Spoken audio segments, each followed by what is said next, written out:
앞선 영상에서 그 뇌가 작동하는 원리하고 컴퓨터가 작동하는 그 원리 또는 뭐 메커니즘이 상당히 좀 유사한 점이 있다고 좀 몇 번에 걸쳐서 좀 말씀을 좀 드렸는데요. 정리해보면 이런 거죠. 일단 컴퓨터는 이진법 체계로 작동이 됩니다. 그리고 뇌도 흥분과 또는 휴직이라고 하죠. 그러니까 흥분이 아닌 상태. 그러니까 온과 오프 같은 그거 하나 하고요. 그 다음에 이제 그 컴퓨터에서 쓰이는 그 하드웨어의 기반이 되는 게 그 반도체인데, 그 반도체가 전류가 한쪽 방향으로만 흐르거든요. 그리고 우리 뇌나 신경 체계의 어떤 기본 단위가 되는 그 뉴런 같은 경우에서 그 자극이 전달되는 방향이 그 한쪽 방향으로만 됩니다. 그러니까 양방향으로 되지 않아요. 그러니까 이 두 가지가 좀 상당히 유사하거든요. 그래서 이번 시간에는 우리가 어떤 자극을 받았을 때 자극을 받으면 이제 흥분이 되죠. 그죠? 이제 그 역치 이상의 이제 자극이라고 하는데, 그러니까 흥분이 어떤 도달하게 되는 그런 최소한의 어떤 그 자극의 크기가 있을 겁니다. 그 이상을 이제 역치라고 하는데, 그런 역치 이상의 자극이 주어졌을 때, 우리 신경세포 내부에서 어떠한 방식으로 자극이 전달되는지, 그 내용을 조금 자세하게, 아마 제가 예전에 그 학원에서 학생들 가르칠 때 아마 고2 이상이었을 그 단계에서 이제 그 생물 시간에 가르쳤던 좀 기억이 나는데요. 그래서 그 자극의 이제 전달 과정. 그러면 전에 영상에서도 한번 보셨겠지만은 일단 간단히 그 뉴런을 보면은 그 세 가지 형태가 있다고 말씀드렸잖아요. 일단 그 자극을 받아들이는 그 감각 뉴런이라고 하는 뭐 그런 게 있고요.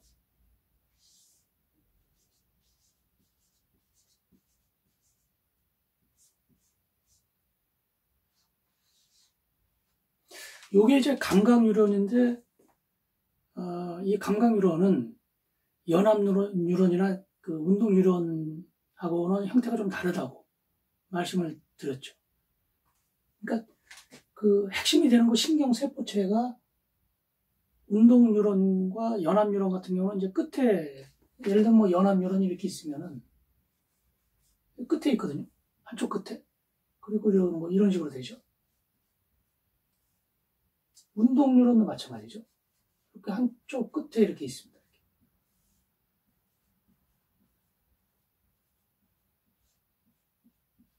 뭐 이렇게 되죠. 여기가 이제 피부가 되고요. 그 다음에 여기 뭐 근육이 되겠죠. 그러니까 감각 뉴런 같은 경우는 이거와 형태가 좀 다른 이유가 그 예상 외에 큰 자극이 여기서 충격이라든지 어떤 그런 게 주어지게 되면은 핵심이 되는 이 신경세포체가 손상될 수가 있거든요. 그래서 어떤 그 진화의 관점에서 보자면은 이쪽에 있었던 그 감각 뉴런 같은 경우는 충격을 받아서 손상이 되면 그 생명체가 그 생존하기가 좀 불리하지 않습니까? 그죠? 그래서 이 세포체가 그 피부와 좀 몸 안쪽에 있는 뉴런을 갖고 있는 그런 생명체들이 좀 더 생존 능력이 더 컸겠죠.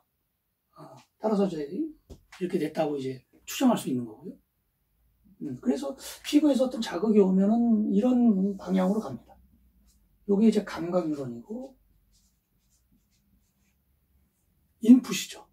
그죠? 컴퓨터로 치면 인풋된 거를 전달해주는. 요게 이제 연합 뉴런이고요. 이 연합 뉴런은 컴퓨터에서 치면 이제 CPU가 되겠죠. 그죠? 중앙 처리 장치가 되고. 그 다음에 이제 여기서 자극이 오면 여기서 어떤 정보를 처리해서 결론을 내린 상태에서 여기다 이제 명령을 하죠. 그래서 근육을 움직이든지 뭐 이런, 이게 이제 운동뉴런이 되고. 감각뉴런하고 운동뉴런은 상당히 깁니다. 근데 연합뉴런 같은 경우는 주로 우리 중추신경, 예, 그 뇌에 많이 분포하는 그런 뉴런이고 상당히 좀 짧죠, 길이가. 그래서 자극은 이런 식으로 전달이 되고요. 그래서 여기서 그 세부적인 내용을 한번 보면, 여기를 이제 좀 한번 확대를 시켜보면, 이게 이제 그 가늘한 그 신경세포의 줄기죠, 그죠? 이렇게 있으면은, 평상시, 뭐 휴지기라고 하거든요. 그러니까 평소에 그 흥분이, 그 자극이 가해지지 않아서 흥분 상태가 되지 않은 평상시의 상태. 네. 그 상태가 이제 휴지 상태라고 하는데요. 요게 바깥이고, 요게 이제 안입니다. 그리고 안은 항상, 평상시에는 항상 마이너스로 되어 있어요. 되어 있고요. 그 다음에 여기는 이제 플러스가 되어 있습니다. 바깥은.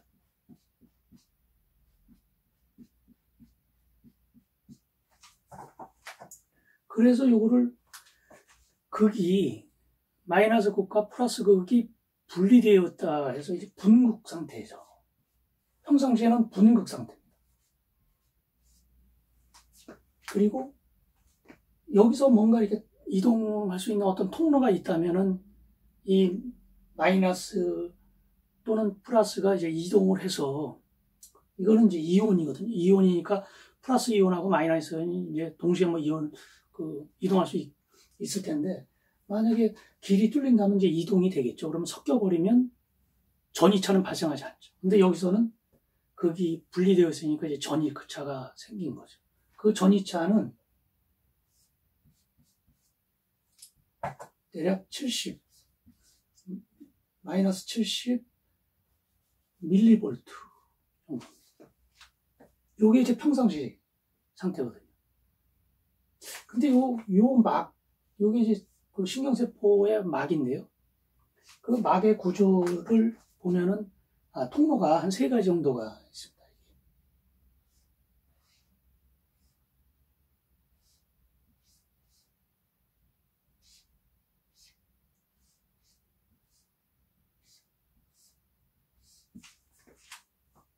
요게 이제 막이죠.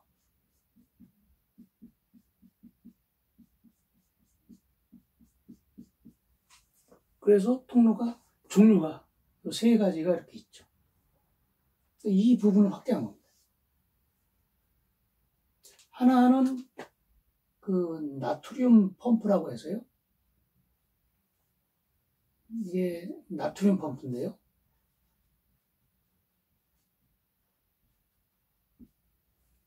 이거는 에너지가 필요합니다. 에너지가. 그러니까 여기서 에너지를 공급해줘야 이 펌프가 돌아가요. 우리 몸 안에서 에너지로 쓰이는 어떤 그 동전과 같은 역할을 하는 게 이제 ATP라고 하는 거고요. 하여튼, 그렇고요. 그래서 이 나트륨 펌프는 무슨 역할을 하냐면, 요 안에, 여기가 이제 요 부분이니까, 여기에 예를 들면, 나트륨 이온이 있다 그러면, 이거를 강제적으로 이제 바깥으로 배출시킵니다.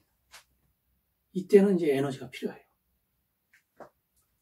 그 다음에 그 통로가, 요거는 이제 펌프를 작동시키는 건데, 여기는 그냥 어떤 에너지가 필요 없이 그 이온이 통과할 수 있는 그런 통로가 있는데, 하나가 그 나트륨 이온이 통과하는 자동,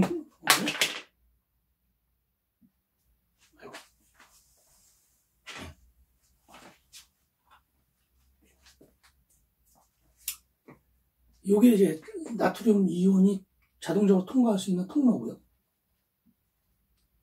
이게 칼륨이 통과할 수 있는 통로입니다. 그러니까 여기에서 양이온이라고 불리우는 거는 나트륨 이온하고 이제 칼륨 이온 두 가지가 있다고 생각하시면 되고요. 평상시에 이 나트륨 통로는 막혀 있습니다. 그러니까 이쪽에 이제 나트륨이 있을 때 나트륨이 안으로 들어갈 수가 없죠.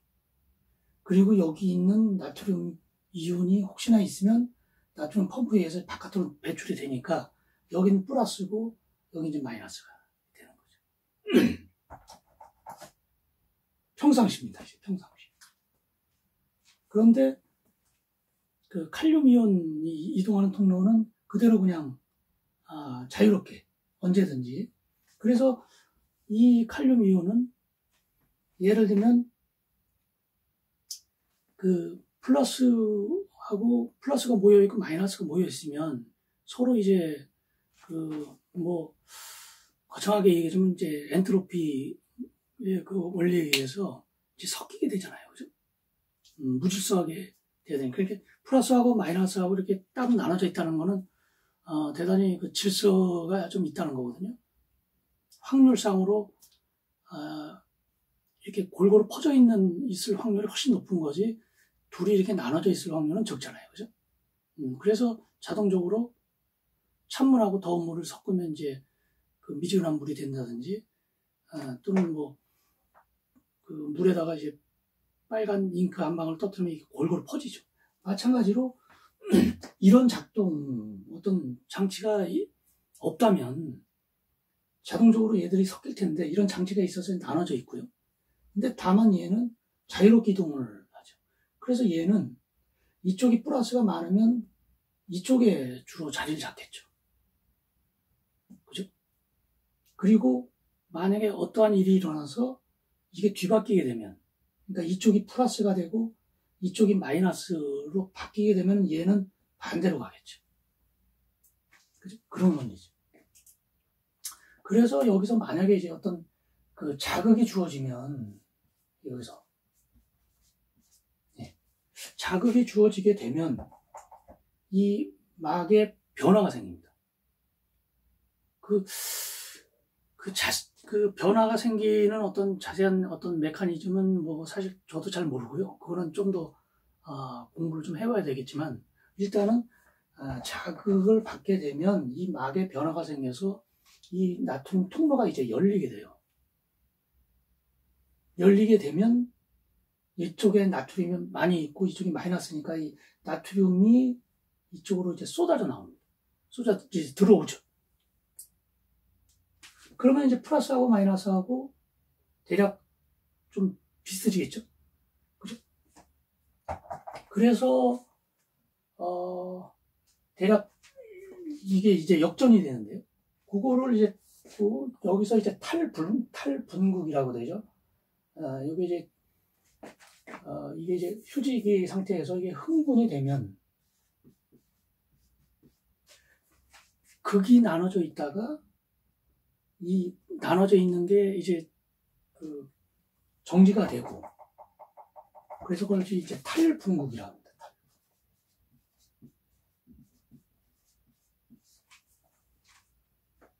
그러면 요게 이제 휴지 상태에 마이너스 70 마이크로볼트거든요.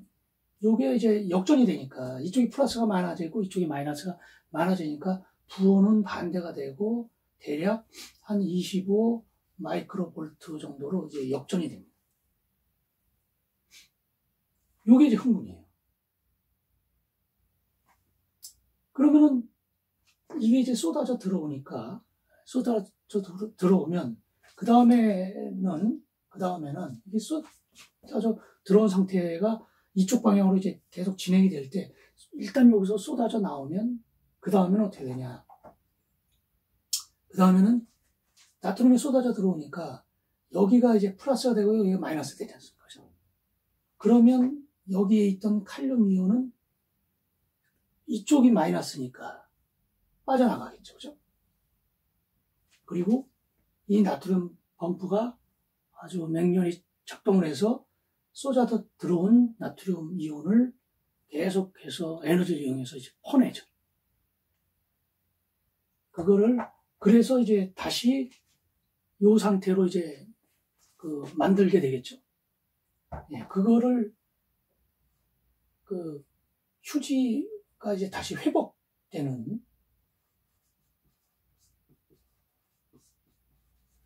그리고 다시 분극이 되죠. 극 상태가 되죠. 그러니까 요 상태가 이렇게 해서 되는데, 이 자극이 그러면서 방금 말씀드렸던 이런 과정이 이쪽으로 해서 계속 진행이 돼요. 한쪽 방향으로. 그러면서 이제 자극이 되는 거죠. 그래서 처음에 이런 식으로 돼 있다가 얘가 자극이 오면 극이 바뀌죠. 그죠? 이런 식으로 바뀌죠. 그리고 이 상태에서 이제 탈분극이 일어났을 때 나트륨 펌프와 칼륨의 이동에 따라서 다시 얘들은 원상복귀가 되고, 그리고 이 흥분 상태는 다시 이쪽 방향으로 전달이 되는 겁니다. 그래서 계속 전달이 되죠. 그래서 이 자극이 쭉 전달이 되는 거죠. 그리고 그러니까 분극과 탈분극이, 그러니까 예를 들면 이게 0이라면 이제 이건 1이 되는 거고, 요게 5%라면 요게 이제 5이 되는 거죠. 그런 식으로 전달이 됩니다. 그래서 이거를 이제 그래프로, 전이차의 어떤 그래프로 하나 나타내면은, 여기가 이제 전압 밀리볼트고요. 처음에 이제 여기가 0이라고 할 때요. 여기가 마이너스 이제 70. 그리고 여기가 이제 플러스 25라고 할 때, 처음엔 이 상태입니다. 처음에 이 상태. 그리고 자극이 주어지면 급격하게 이제 플러스하고 마이너스가 바뀌면서 이 상태가 되죠. 25까지 가죠. 그리고 다시 여기에서 나트륨 펌프와 칼륨이 이제 반대 방향으로 이제 이동하고, 이건 작동이 되니까 다시 분극 상태가 되죠. 그래서 여기가 이제 휴지 상태가 되고요. 분극이죠, 분극. 여기가 이제 탈분극이 되고요. 그러니까 분극이 되지 않은 거죠. 그 다음에 다시 분극이 되죠. 여기 상태가 이제 재분극이 돼요. 다시. 그래서,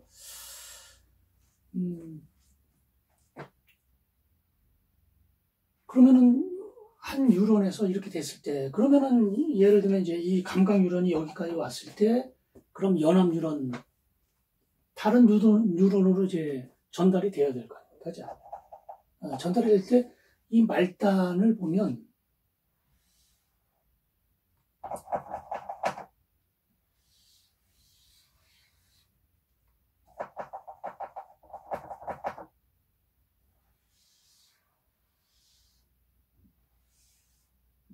아주 작은 틈새가 있다고 말씀을 드렸잖아요.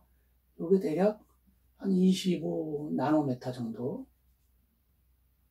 1 나노메타면 이제 10의 마이너스 96 얘기합니다. 아주 대단히 작은 틈새죠. 틈새가 있고 이게 떨어져 있죠. 실제로. 그리고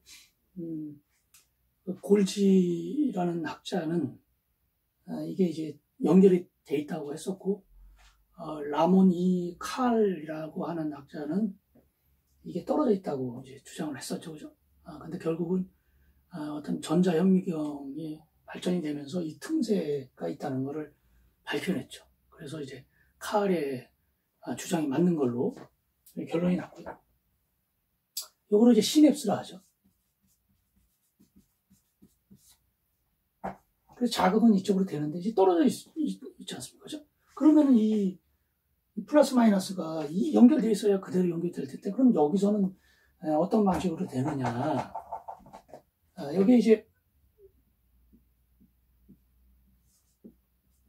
그 소포체라고 해서요. 그 소포체는 뭐 아주 작은 주머니라고 보시면 되고요. 여기에 그 신경 전달 물질이라는 게 있거든요. 그 종류는 대단히 많습니다. 대표적인 게 뭐 아세틸콜린 같은 뭐 그런 거고요. 그래서 이런 신경 전달 물질하고 그 비슷한 어떤 그 형태를 띄어서 그 신경이 어떤 흥분이 전달되는데 어떤 교란시키는 그런 역할을 하는 그 물질들이 뭐 대표적으로 이제 알코올이라든지 또는 어떤 마약 종류 같은 경우, 그런 경우가 신경 전달 물질하고 좀 아주 비슷하게 행동을 해요. 그래서 예를 들면 여기서 어떤 아세틸콜린 같은 경우가 여기서 그 일정량, 어떤 자극이 왔을 때 일정량이 분비가 돼야 되는데 그 훨씬 더 많은 그 어떤 마약 종류라든지 이런 게 들어가서 훨씬 더 많은 그 아세틸콜린이나 또는 이제 그 어떤 마약 물질이 여기서 전달이 되게 되면 원래 자극보다 왜곡이 되는 거죠. 덜 전달이 되거나 지나치게 많이 자극이 되거나 또는 어떤 그 자극의 패턴이 좀 잘못 그 전달이 되죠. 그러면 이제 그 어떤 우리가 인지할 때 어떤 왜곡이 일어나죠. 그런 걸 이제 환각이라고 하지 않습니까? 환각제 같은 경우. 그래서 원래 그 약물, 그걸 약물이라고 하는데 약물의 종류가 이제 보통 한 3가지거든요. 그러니까 진정을 시키는 게 있고요. 대표적인 게 이제 알코올 같은 경우 진정이죠. 진정되죠. 그러니까 전달 물질이 좀 적게 어떤 그 전달이 된다든지 뭐 그렇게 되겠죠. 그 다음에 이제 흥분제가 있죠. 카페인 같은 경우죠. 커피와 카페인. 그것도 약물의 한 종류지만 뭐 마약의 종류는 아니죠. 그죠? 그런 게 있고요. 그 다음에 이제 그걸 이제 각성제라고 하는데, 그죠? 각성제. 더 흥분시키는. 그 다음에 이제 어떤 현상이라든지 우리가 이제 일상생활에서 이제 파악하는 그거를 이제 왜곡하게 되는, 그러니까 환각 증세가 나타나게 되는, 그러면 이제 환각제라고 하죠. 그 마약 종류 중에는 그렇게 굉장히 많죠. 뭐 LSD라든지 뭐 이런 그런 겁니다. 그럼 여기서 이제 그러니까 화학 물질이 여기서 이제 소포체에 담겨 있던 그 신경 전달 물질이 여기서 그게 소포체가 열리면서 이동을 해요. 이 작은 틈. 그럼 여기에는 이 신경 전달 물질을 받아들이는 이제 수용체가 있습니다.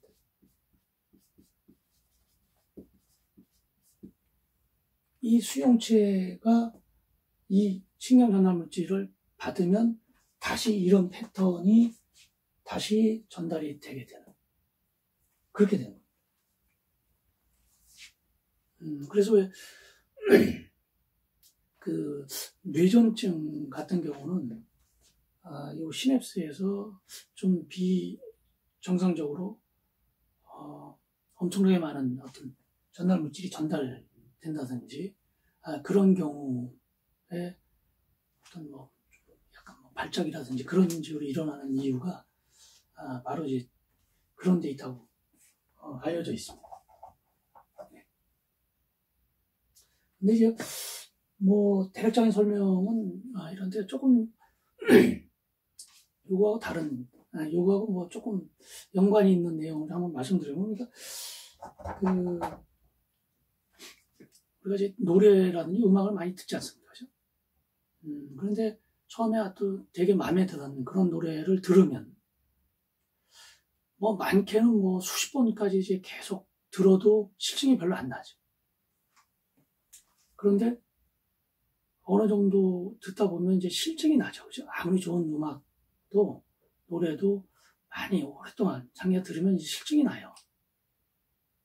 그리고 그 아주 별로 마음에 안 드는 노래 같은 경우는 정말 되게 이제 그 좀 뭐랄까요, 좀 호감이 안 가고 뭐 그렇게 되는데요. 그게 왜 그럴까? 제가 좀 한번 생각을 해봤는데요. 그러니까 이제 어떤 자극이 온다는 건 이제 변화가 생긴다는 건데요. 그죠? 근데 어떤 자극이 왔다는 얘기는 평상시보다도 어떤 다른 새로운 패턴이 생긴다는 건데, 그 변화는 좀 새로운 것이 있고요. 그 다음에 똑같은 종류의 자극이라도 아주 강한 자극의 세기가 변할 수가 있거든요. 또 세기가 좀 변할 수 있고요. 그러니까 어떤 새로운 걸 들으면 우리가 금방 이렇게 귀가 쫑긋하죠. 그 다음에 평상시 듣던 것도 되게 어떤 뭐 큰 소리, 똑같은 어떤 소리에도 큰 소리를 듣다든지 그러면은 우리가 갑자기 깜짝 놀라기도 하고 그 자극에 이제 반응을 하는 거죠. 그죠? 이 두 가지의 반응을 하죠. 새롭지 않거나. 그러니까 맨날 듣던 노래 계속 들으면 이제 실증이 나고 잘 안 듣게 되고 그렇게 되는데, 새로운 거는 우리가 자극을 받아들이죠. 그리고 평상시에 그 자극의 세기보다도 갑자기 어떤 서치라이트가 갑자기 탁 켜졌다든지 불빛이 이제 비추었는데 얘가 갑자기 뭐 상향등을 켜서 깜빡한다든지, 그럼 우리가 이제 깜짝 놀라기도 하고 그러지 않습니까? 이 두 가지 패턴으로 우리가 이제 그 자극에 대한 어떤 반응을 하는데요. 그럼 왜 그럴까? 우리가 일상생활, 우리가 이제 진화의 과정에서 겪다 보면 어떤 새로운 자극이 왔단 말이죠. 그러니까 우리가 이제 아주 고대 이제 원신 시절에 포식자의 어떤 그 위험으로부터 이제 새로운 그 위험이 나타난 거 아닙니까? 거기에 만약에 무감각하면 그 개체는 생존하기가 어렵겠죠. 그러니까 새로운 것에 대해서는 일단은 바로 어떤 반응이 와야죠. 그래야지 생존에 도움이 되는 거죠. 그리고 새로운 어떤 자극에 대해서 바로바로 반응하는 그런 개체가 훨씬 더 생존 능력이 더 뛰어나겠죠. 그리고 어떤 자극의 세기, 예를 들면 그 포식자가 아주 멀리 있을 때와 가까이 있을 때는 자극의 세기가 다르지 않습니까? 그런데 멀리 있으나 가까이 있으나 같은 패턴으로 반응한다면 그 개체는 아마 살아남기가 쉽지가 않을 겁니다. 따라서 자극의 세기가 변화할 때에도 거기에 대해서 바로 반응하는 그런 시스템이 잘 작동되는 그런 개체는 생존에 유리하겠죠. 따라서 우리가 새로운 거와 어떤 자극의 세기가 변화가 있을 때 거기에 대해서 반응하고 하는 것은 이런 어떤 진화의 과정에서 나타난 결과의 어떤 산물이 아닐까. 저는 뭐 그렇게 상상을 한번 해봅니다. 다음 영상에서 또